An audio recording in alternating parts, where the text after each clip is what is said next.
fragten wir im Hotel nach einer möglichen Werkstatt, um die Bremse von Beas BMW wieder richten zu lassen. Außer einem Dorfschmied konnte das Hotel nichts empfehlen. Aber nach meiner Erfahrung von 2021 vertraute ich den Künsten der Dorfschmiede.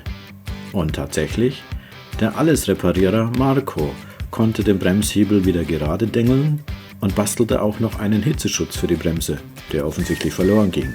Bravo! Die heutige Etappe, der Matschtag. Wegen der Reparatur verzögerte sich unser wirklicher Aufbruch bis Mittag. So war schon klar, dass wir die offiziell letzte Etappe bis zur adriatischen Küste nicht in einem Stück schaffen würden. Etliche Schlammpfützen beschäftigten uns intensiv.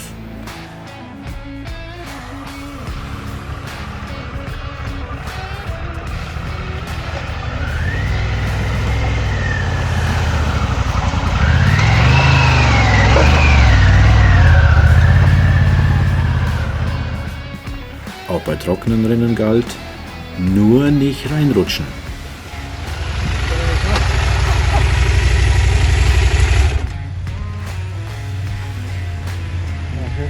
Jetzt haben wir nochmal so Stunde Aktion.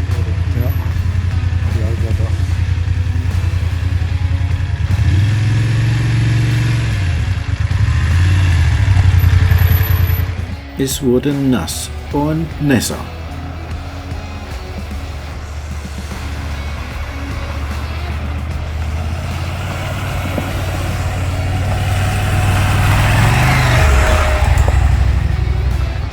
Einer nach dem anderen wagte sich durch.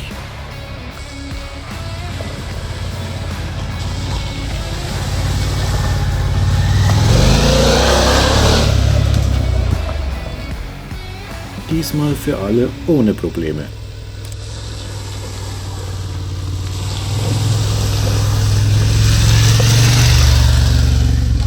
Ein Stoßgebet zum Himmel. Bitte keine Schlammlöcher mehr. Aber das Stoßgebet blieb wohl am Gran Sasso hängen, dem höchsten Berg Italiens außerhalb der Alpen. Denn am Nachmittag trafen wir auf einen frisch aufgeschotterten Weg mit steilem Anstieg.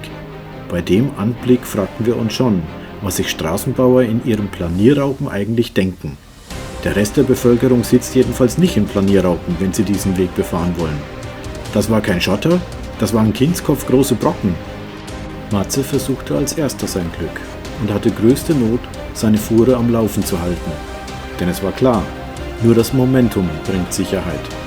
Doch am steilsten Stück verließ ihn das Glück und er stürzte. Die schwere Harley aufzuheben, kostete schon alle Kraft. Sie auch noch den Hang hinaufzuschieben, war am Ende unmöglich. Es wäre ein sinnloses Unterfangen gewesen, alle 3 Maschinen den Berg rauf zu bekommen. Also brachen wir an dieser Stelle ab, rollten mit nicht nur angekranztem Ego hinunter ins Dorf und suchten erstmal kalte Getränke in der einzigen Bar dort. Da wir noch einen Tag Karenz in unserer Zeitplanung hatten, beschlossen wir, den Tag ganz abzubrechen und ein Hotel zu suchen. Fündig wurden wir, wieder ein Stück zurück, im Ort L'Aquila. Unser Eintreffen in der Stadt hat uns sehr betroffen gemacht. Wir wussten, dass 2009 ein Erdbeben die Stadt schwer zerstört hatte. Der damalige Ministerpräsident Berlusconi versprach rasche Hilfe beim Wiederaufbau, aber die Mafia hatte die Behörden infiltriert und Hilfsgelder versickerten. In 2014 endlich wurden Stadträte wegen Korruptionsverdacht festgenommen. Wir sahen immer noch viele Ruinen und behelfsmäßig gesicherte Gebäude mit Plakaten des Protestes und der Klage gegen Korruption. Langsam erst sieht man Erfolge des Wiederaufbaus. Wir beziehen unsere Unterkunft, ein B&B in der Innenstadt und hängen die dreckigen Klamotten zum Lüften raus. Nein, das ist nicht der Balkon von Julia. Und laufen zum Domplatz für ein Abendessen.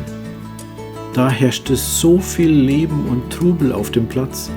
Alt neben Jung ging fröhlich und beschwingt miteinander um. Wir wollten gar nicht mehr nach Hause. Und gönnten uns zum ersten Mal ein echtes italienisches Eis in einer Eisdiele.